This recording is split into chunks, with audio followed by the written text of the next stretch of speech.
Hello दोस्तों, good morning all of you. टीके study classes के यूट्यूब चैनल में आपका सभी का स्वागत है।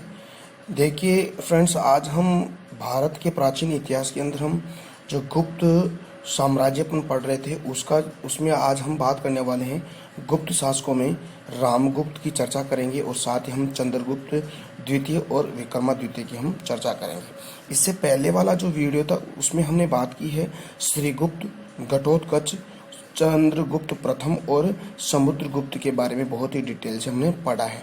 समुद्रगुप्त की जो विजय हैं, यानी कि जितने भी उन्होंने विजय प्राप्त की थी, जैसे आर्यावर्त की विजय, दक्षिणापथ की विजय, विदेशी राज्यों की विजय और आठविक राज्यों की विजय भी हमने बात की थी।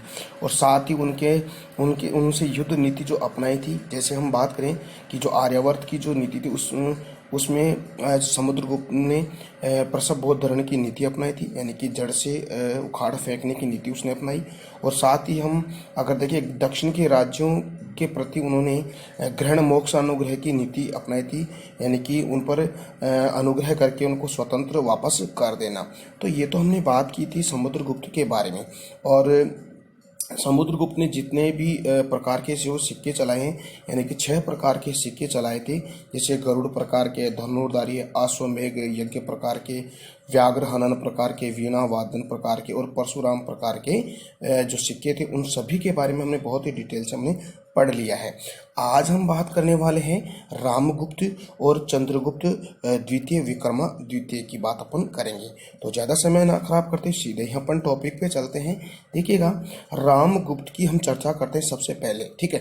देखिएगा, रामगुप्त का जो टाइम पीरियड था वो 375 ईस्वी से लेकर 380, यानी कि उन्होंने 5 वर्ष तक शासन किया है। देखिएगा, इनका कोई शासन यानी कि साम्राज्य के योगदान में कोई ज़्यादा योगदान नहीं रहा है, क्योंकि कहा गया है कि जो गुप्त वंशावली है, यानी कि जो गुप्तों की एक वंशावली है, इनके बारे में जो जानकारी उन गुप्त वंशावली से मिलती है, गुप्त शासकों के बारे में, तो रामगुप्त की जो गुप्त वंशावली में कोई उल्लेख नहीं बताया गया है, ठीक है, कोई उल्लेख नहीं है। और इसके अंदर रामगुप्त की जितने भी जो प्रशासन किया उनके बारे में किसी भी तरह का उल्लेख हमें गुप्त वंशावली से नहीं मिलता है, ठीक है।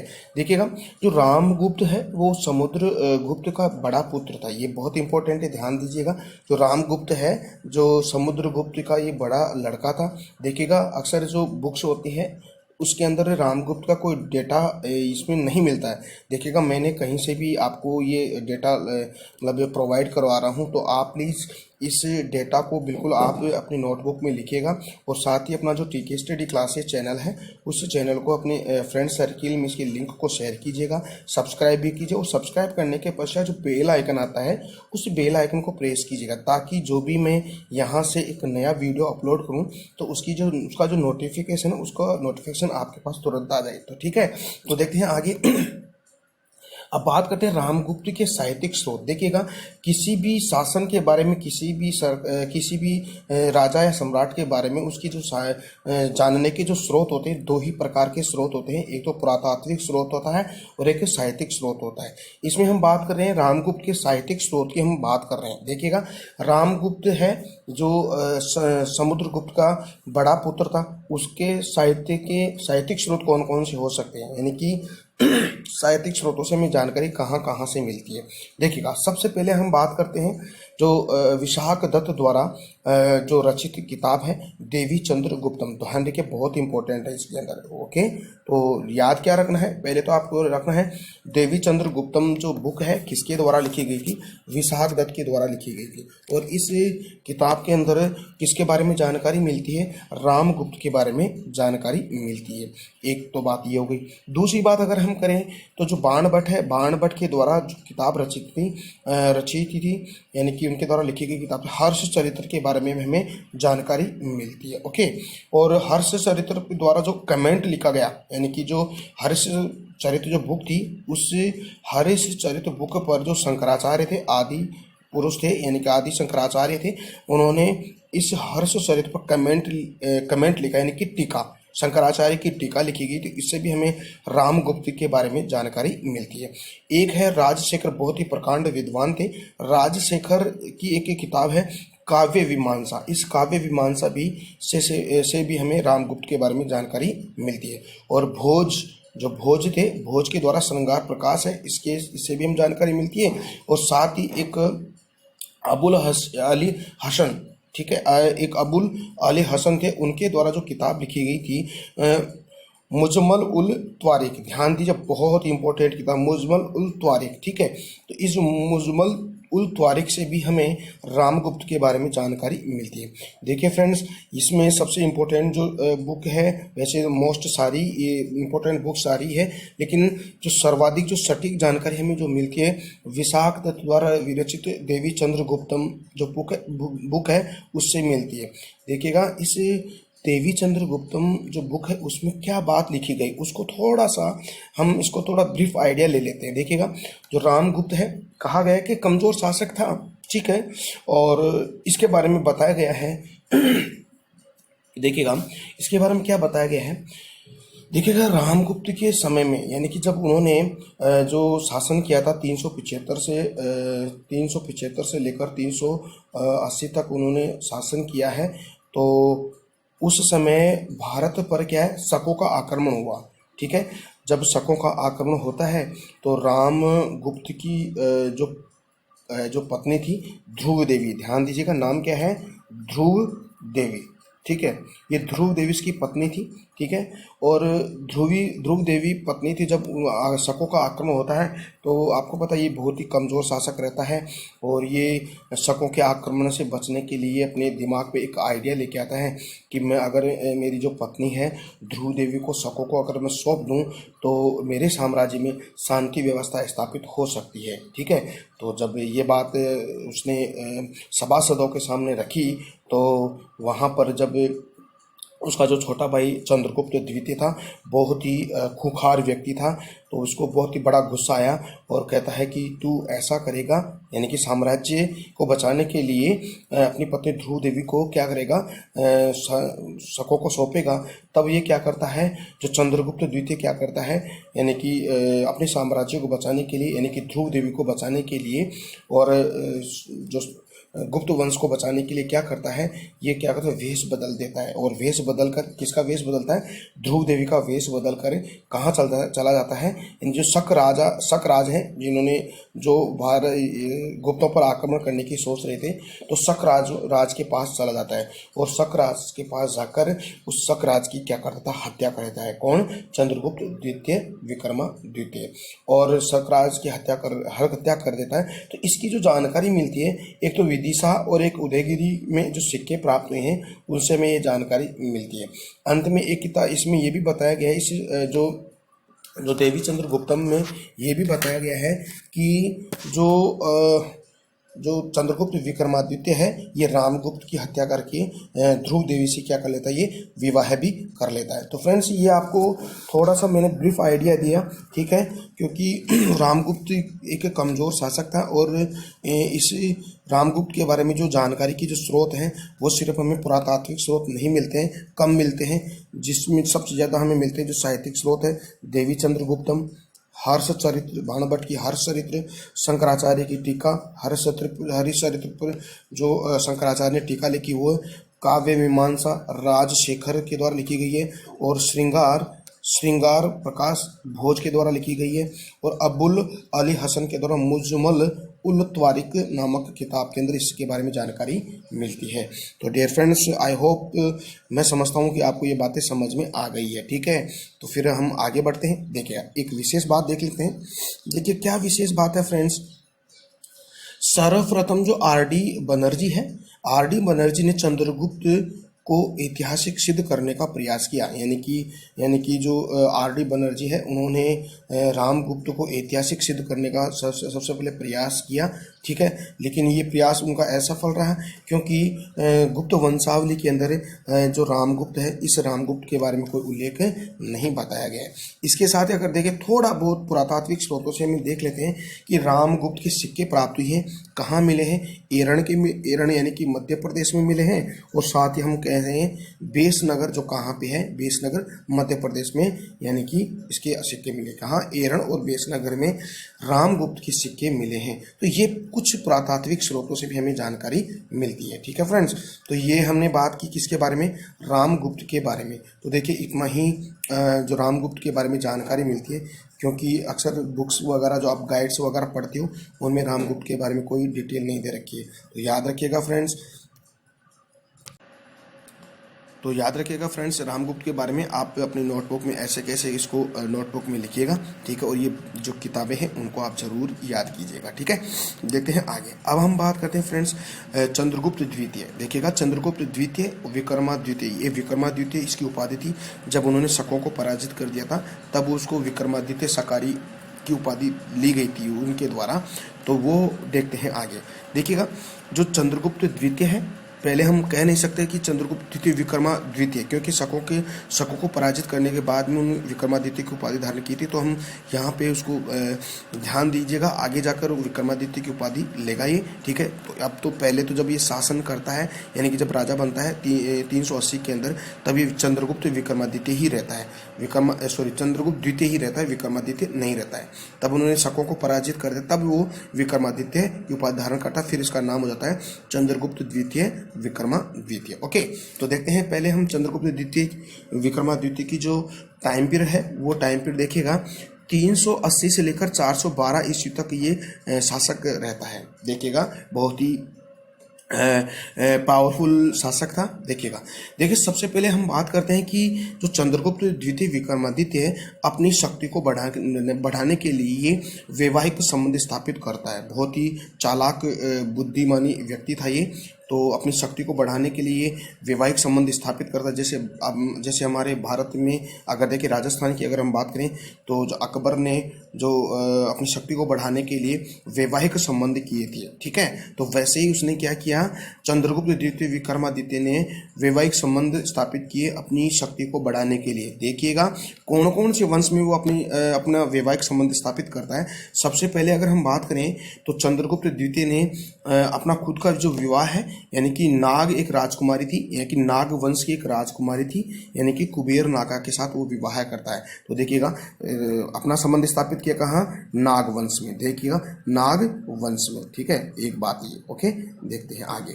फिर देखिएगा फिर कुबेर नागा से उत्पन्न पुत्री, जब उन दोनों का विवाह हो जाता है, कुबेर नागा और चंद्रगुप्त द्वितीय का, तब दोनों से एक पुत्री उत्पन्न होती है, यानी कि प्रभावती गुप्ता, यानी कि इसको प्रभावती गुप्त भी कह सकते हैं। आपको पता है कि प्रभावती गुप्त का जो ताम्र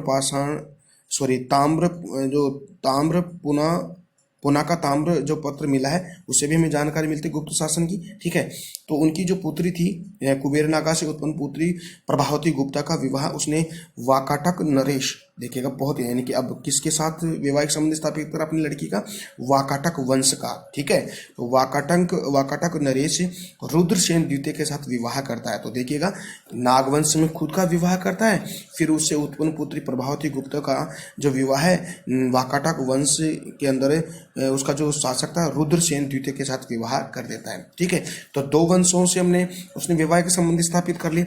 अब देखते हैं आगे। फिर ये क्या करता है, अपना एक पुत्र था कुमार गुप्त प्रथम, बहुत ही इंपॉर्टेंट है, ये भी ध्यान दीजिएगा। कुमार गुप्त प्रथम का विवाह क्या करता है, कदम वंश।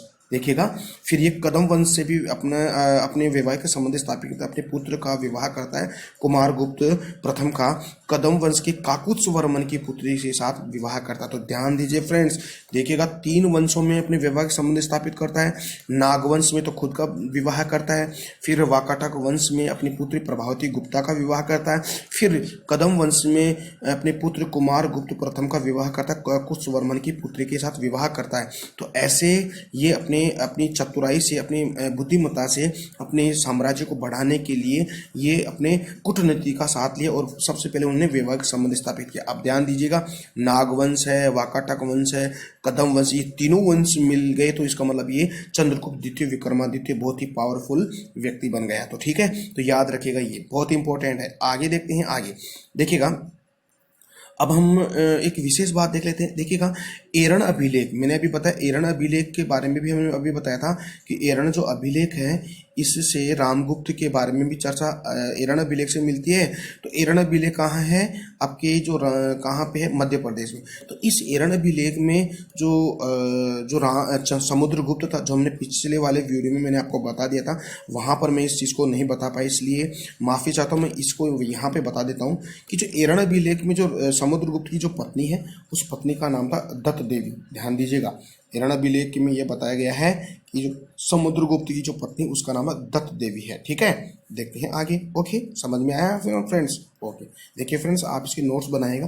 देखिएगा, वीडियो को जिस तरह मैं अभी ऐसे पोज करके, जैसे अभी पोज करके मैं आपको स्टडी करवा रहा हूँ, वैसे आप वीडियो को पोज करके आप ऐसे कैसे लिखिएगा। ओके, अगली बात करते हैं, शकों के साथ संघर्ष और शकों पर विजय। अब देखिएगा कि जो चंद्रगुप्त द्वितीय है, उन्होंने शकों के साथ युद्ध करता है और शकों पर बिल्कुल क्या कर लेता है? विजय भी प्राप्त कर लेता। तो उनकी हम बात करते हैं, क्योंकि ये बहुत ही इम्पोर्टेंट बात है। ठीक है फ्रेंड्स, देखते हैं। सबसे पहले देखिए, पश्चिमी भारत में शकों का उन्मूलन किया, यानी कि इसने पश्चिमी भारत पर उन्होंने शकों का उन्मूलन किया। कौन? चंद्रगुप्त द्वितीय ने। ठीक है, शक शासक, देखिएगा, शक शासक रुद्र सिंह थर्ड, ध्यान दीजिएगा, ये रुद्र सिंह थर्ड है। और एक रुद्रदेव है, जो अभी मैंने बताया था, जिसमें रुद्रदेव जो था, कौन था? रुद्रदेव जो अपनी जो पुत्री का विवाह किया था, ठीक है, रुद्रसेन था, यानी कि प्रभावती गुप्ता, एक वाकाटक नरेश था ना, रुद्रसेन द्वितीय। तो रुद्रसेन द्वितीय है ये वाकाटक वंश। और रुद्र सिंह, ये रुद्र सिंह थर्ड है, ये क्या है? शक शासक है। तो इस रुद्र सिंह थर्ड को चंद्रगुप्त द्वितीय ने युद्ध में हराया, यानी पराजित किया। इस उपलक्ष्य में फिर क्या करता है, जब इस रुद्र सिंह थर्ड को हरा देता है युद्ध में, तो फिर क्या करता है? एक तो सकारी की उपाधि धारण करता है। ठीक है, सकारी की उपाधि धारण करता है एवं विक्रमादित्य की उपाधि भी धारण करता है, यानी कि रुद्र सिंह तृतीय शक शासक को पराजित कर देता है और इसके उपलक्ष्य में सकारी और विक्रमादित्य की उपाधि धारण करता है, साथ ही चांदी के सिक्के भी जारी करता है। तो फ्रेंड्स, ये तीन बातें आपको याद रखना है कि जब चंद्रगुप्त द्वितीय ने शकों का उन्मूलन किया, और शकों के उन्मूलन में जो रुद्र सिंह थर्ड था उसको पराजित कर, जो शक शासक था, और उस विजय के उपलक्ष्य में एक तो सकारी की उपाधि धारण करता है और एक विक्रमादित्य की उपाधि धारण करता है, और साथ ही जीत की खुशी में चांदी के सिक्के भी ये जारी करता है। तीन बातें आपको याद रखनी है। ठीक है, अब बात करते हैं आगे, जो चंद्रगुप्त द्वितीय है और द्वितीय, अब यहाँ से हम कह सकते हैं चंद्रगुप्त द्वितीय विक्रमा द्वितीय। ठीक है, जब 380 में वो शासक बनते हैं, तब हम विक्रमादित्य नहीं कह सकते उसको, क्योंकि ये अब उसने हराया है, तो यहाँ से चंद्रगुप्त द्वितीय विक्रमादित्य हम कह सकते हैं। ठीक है, अब देखते हैं आगे, मेहरौली का लोह स्तंभ। देखिएगा, मेहरौली का लोह स्तंभ है, बहुत ही इंपॉर्टेंट, यहाँ से भी क्वेश्चन आता है कि मेहरौली का लोह स्तंभ लेख ये कहाँ है, यानी कि दक्षिणी दिल्ली में मेहरौली नामक स्थान पर एक राय पिथौरा, ध्यान दीजिएगा, राय पिथौरा के प्राचीन दुर्ग में कुतुब मीनार के निकट एक लोहे का एक स्तंभ है, यानी कि एक लोहे का एक पिलर खड़ा हुआ है, जिस पर किसी एक चंद्र नामक शासक का उल्लेख है, और उस चंद्र नामक शासक के उल्लेख या उसकी प्रशंसा में यहाँ इस स्तंभ पर, लोहे के स्तंभ पर 3 श्लोक लिखे गए हैं। ठीक है, तो याद रखिएगा, बहुत ही इंपॉर्टेंट है। यहाँ से मैं आपको बहुत ही बेहतरीन और बहुत ही माइनर चीज़ें मैं आपको बता रहा हूँ। देखिएगा, मेहरौली का लोह स्तंभ लेख है, वो दक्षिणी दिल्ली में है, पहली बात। और यहाँ पर एक राय पिथौरा के प्राचीन दुर्ग में जो कुतुब मीनार के निकट एक लोहा स्तंभ है, एक लोहे का स्तंभ, जिस पर चंद्र नामक राजा का नाम उत्कीर्ण है, और उसकी प्रशंसा में, चंद्र नामक राजा की प्रशंसा में 3 श्लोक लिखे गए। अगर हम उनकी लिपि देखें तो देखिए, पहले तो हम बात करते हैं कि इस श्लोक की भाषा कैसी है, संस्कृत है, बिल्कुल सही बात है। और लिपि अगर देखिए तो गुप्तकालीन ब्राह्मी लिपि है। ठीक है, और अगर छंद देखिए तो शार्दुल विकृतनाम छंद, बहुत ही इंपॉर्टेंट। देखिएगा कितना माइनर बातें हैं। भाषा कौन सी है? संस्कृत। और लिपि कौन सी है? गुप्तकालीन ब्राह्मी लिपि है। ठीक है, आप यूँ भी कह सकते हो, ब्राह्मी लिपि भी कह सकते हो। अगर आप यहाँ भी ये भी लिख सकते हो, गुप्तकालीन ब्राह्मी लिपि। और देखिए बहुत ही इंपॉर्टेंट, छंद शार्दुल विकृतनाम छंद भी इसी श्लोक में है। तो ये 4-5 बातें आपको याद रखनी है, ठीक है। अब देखते हैं आगे। देखिए इस लेख में, यानी कि जो मेहरौली का स्तंभ लेख है, लेख में चंद्र की कुछ उपलब्धियों का उल्लेख बताया गया है। जो शासक है, चंद्र नामक शासक है, उसके बारे में कुछ उसकी उपलब्धियों के बारे में चर्चा की गई, उस पर लिखे गए हैं। देखिए क्या क्या बातें लिखी गई है उसको हम देख लेते हैं। सबसे पहले देखें तो देखिए जिसने बंग यानी बंगाल, यानी कि जिसने बंग भूमि में शत्रुओं को एकत्रित समूह को पराजित किया, यानी कि इस चंद्र नामक शासक ने बंगाल के अंदर यानी बंगाल को विजय प्राप्त किया, यानी कि एक समूह था शत्रुओं को, उसको पराजित उसने किया, और कहने का मतलब बंगाल पर उसने विजय प्राप्त की। दूसरी उपलब्धि की अगर बात करें तो जिसने सिंधु नदी के 7 मुहानों को पार कर, यानी सिंधु नदी की जो 7 मुहाने हैं उनको पार कर वाहिलिको, ध्यान दीजिएगा, ये वाहिलिको क्या थे, ये बैक्टीरिया से आने वाली एक खूंखार एक बर्बर जनजाति थी, यानी कि प्रजाति थी, उस प्रजाति को उसने भी हराया है, ठीक है। तो जैसे जिसने क्या किया, सिंधु के 7 मुहानों पर जो वाहिलिको यानी कि बैक्टीरिया से आने वाली जो बर्बर जो प्रजाति थी उसको उसने पराजित किया। तो 2 बात आपको याद रखनी है, एक तो बंगाल पर विजय प्राप्त किया और बैक्टीरिया की जो वाहिली की जो जाति थी उसको पराजित किया। तीसरी अगर बात करें फ्रेंड्स, तो जिसने वीर्यानिल यानी वीर्यानिल की वीरता रूपी वायु से दक्षिण का समुद्र आज भी सुवासित था, अर्थात दक्षिण भारत की विजय की, यानी कि उसने दक्षिण भारत की विजय भी उसने की थी। ओके, देखते हैं आगे। जिस समय यह लेख उत्कीर्ण करवाया गया, कौन सा, जो मेहरौली का लोहे स्तंभ लेख पर जो लेख लिखा हुआ है, यानी कि उस लेख की बात अपन कर रहे हैं। जिस समय यह लेख उत्कीर्ण करवाया गया उस समय यह शासक दिवंगत हो चुका था, लेकिन यानी कि मर चुका था, ये इसकी मृत्यु हो चुकी थी, लेकिन उसका यश चारों ओर, यानी कि जब इसकी जो ख्याति है, इसकी जो कीर्ति, इसकी जो विजय की जो बातें हैं वो चारों ओर उसी प्रकार विद्यमान थी, इसी प्रकार विद्यमान जिस प्रकार भयंकर दावा अग्नि, यानी कि भयंकर जो अग्नि लग जाती है और अग्नि के बुझ जाने के बाद में उसके अंदर से जो गर्मी शेष रह जाती है, उसी तरह इसकी ख्याति चारों तरफ प्राप्त थी, ठीक है। किसकी, जो चंद्र नामक राजा है उसकी, ठीक है। चंद्र के सदृश्य मुख के कारण उसका नाम चंद्र था, यानी इसके चंद्र जैसा उसका मुख था, इसके नाम उसका चंद्र रखा गया, और यह वैष्णव धर्म का अनुयायी भी था। कौन, जो चंद्र नामक शासक है, और जिसने विष्णु में मन लगाकर विष्णु पद पर्वत पर विष्णु ध्वज की स्थापना की है। तो ये बातें हमने बात की चंद्र। अब देखिए फ्रेंड्स, ये चंद्र नामक राजा था, तो इस चंद्र नामक राजा को अनेक जो इतिहासकार है इसको चंद्रगुप्त विक्रमादित्य ही कहते हैं कि ऐसा राजा कौन हो सकता है, चंद्रगुप्त विक्रमादित्य ही हो सकता है। तो कई विद्वान तो अलग नाम बताते हैं और कई विद्वान इसको चंद्रगुप्त विक्रमादित्य ही बताता है, तो इसको याद रखिएगा, ठीक है। तो ये बात आ गई। तो इसका मतलब क्या हुआ कि जो मेहरौली का लोहा स्तंभ लेख है उस पर जो राय पिथौरा एक दुर्ग था, प्राचीन दुर्ग, उसके में जो कुतुब मीनार के निकट एक लोहे का स्तंभ है, वहां पर ये तीन श्लोक लिखे गए हैं, ठीक है। देखते हैं आगे। इसके बाद में हम अगर देखें तो चंद्रगुप्त द्वितीय विक्रमादित्य के उपनामों की हम बात करें तो देखिएगा कौन कौन से इसके उपनाम हैं। देखिएगा, एक तो है देवराज, एक देवश्री और एक देवगुप्त। देखिए चंद्रगुप्त द्वितीय विक्रमादित्य के उपनाम क्या क्या हैं, एक तो देवराज कहा गया है, देवश्री कहा गया है और एक देवगुप्त कहा गया है।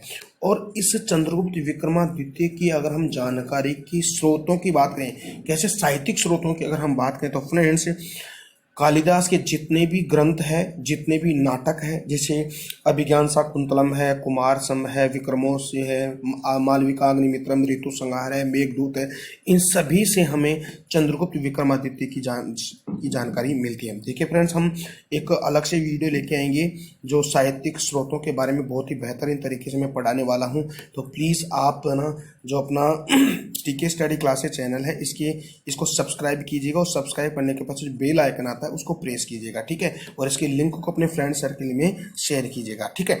देखिएगा, कालिदास की जितने भी ग्रंथ हैं, नाटक ग्रंथ, उन सबसे हमें चंद्रगुप्त विक्रमादित्य की जानकारी मिलती है। साथ ही उसके समय जो विदेशी यानी कि चीनी यात्री था, फाहियान भारत में आया था और उसने एक बुक लिखी थी फो क्यो की। देखिएगा, इसको अपन फा क्यो की भी लिख सकते हैं, ठीक है। तो याद रखिएगा, फो क्यों की भी कह सकते हैं, फा क्यों की भी कह सकते हैं। उस समय ये भारत में आया था चंद्रगुप्त विक्रमादित्य के समय। देखिएगा हेनस्वांग भी आया था, ठीक है। वो तो हम बात करेंगे, वर्धमान वंश की बात करेंगे तब उसमें उसमें बात करेंगे, ठीक है। तो हाँ, फायान कब आया था? चंद्रगुप्त विक्रमादित्य के शासनकाल में। और उसने अपनी यात्रा का जो विवरण है वो कौन सी किताब में लिखी थी? फो क्यों में लिखी थी। इसके अलावा मेहरोलिका लौह स्तंभ लेख से भी हमें चंद्रगुप्त विक्रमादित्य के बारे में जानकारी मिलती है, ठीक है। जिसको यानी मेहरोलिका लौह स्तंभ लेख को जिसको किस नाम से जाना जाता है? दिल्ली की किली भी कहते हैं, ठीक है। तो यहाँ से आप यह भी बात याद रखिएगा, ठीक है। और सबसे मोस्ट एंड इम्पोर्टेंट जो बात है कि चंद्रगुप्त विक्रमादित्य यानी कि चंद्रगुप्त द्वितीय की कौन कौन सी उपाधि है? देखिएगा, विक्रमादित्य इसकी उपाधि है, शकारी की उपाधि है, और परम भागवत एक उपाधि इसकी। तो तीन उपाधि, विक्रमादित्य, शकारी और परम भागवत। देखिएगा, शकारी और विक्रमादित्य की जो उपाधि थी, जब उन्होंने शकों के जो राजा रुद्र सिंह थर्ड को उसने पराजित किया, तब उसने शकारी की उपाधि धारण की और विक्रमादित्य की उपाधि धारण की, और साथ ही चांदी के सिक्के उसने जारी किए हैं। और एक अलग जो उपाधि थी वो है परम भागवत की उपाधि, जिसका हमें उल्लेख कहाँ से मिलता है? एक घटवा यानी कि घटवा का अभिलेख है, मध्य प्रदेश से मिला है। उससे हमें ये जानकारी मिलती है कि चंद्रगुप्त द्वितीय विक्रमादित्य की एक अलग उपाधि परम भागवत की उपाधि थी, ठीक है फ्रेंड्स। तो ये भी आप याद रखिएगा। मजा आ रहा ना डियर फ्रेंड्स? अच्छा लग रहा है ना? ठीक है, ओके, बहुत बढ़िया। आप याद करना है इसको, और नोटबुक में भी आप इसको लिखना है, ठीक है। अब देखते हैं, अब बहुत ही इंपॉर्टेंट बात फिर आ रही है यहाँ से चंद्रगुप्त विक्रमादित्य की। देखा, चंद्रगुप्त द्वितीय विक्रमादित्य के दरबार में 9 रत्नों की एक मंडल थी, जिसको 9 विद्वान भी हम कह सकते हैं, या हम यूं कह सकते हैं नव रत्न भी कह सकते हैं। तो देखिएगा, बहुत इंपॉर्टेंट, इन 9 रत्नों के बारे में हम चर्चा कर लेते हैं। नाम याद रखिएगा, बहुत इंपॉर्टेंट है, ठीक है। देखिएगा, सबसे पहले हम देखेंगे कालिदास, ठीक है, धन्वंतरी, वराह मिहिर, क्षपणक, अमर सिंह, शंकु, बेताल भट्ट, घट पर कर्पण और वर रुचि। तो ये आपके 9 क्या है, इस चंद्रगुप्त द्वितीय के दरबार में नवरत्नों की मंडली थी। इनको याद रख लीजिएगा, बहुत ही इंपॉर्टेंट है। कालिदास है, धन्वंतरी है, वराहमिहिर है, क्षपणक है, अमर सिंह है, शंकु है, बेताल भट्ट है, घट कर्पण है, और वर रुचि है। तो ठीक है, तो इसको याद रखिएगा, ओके।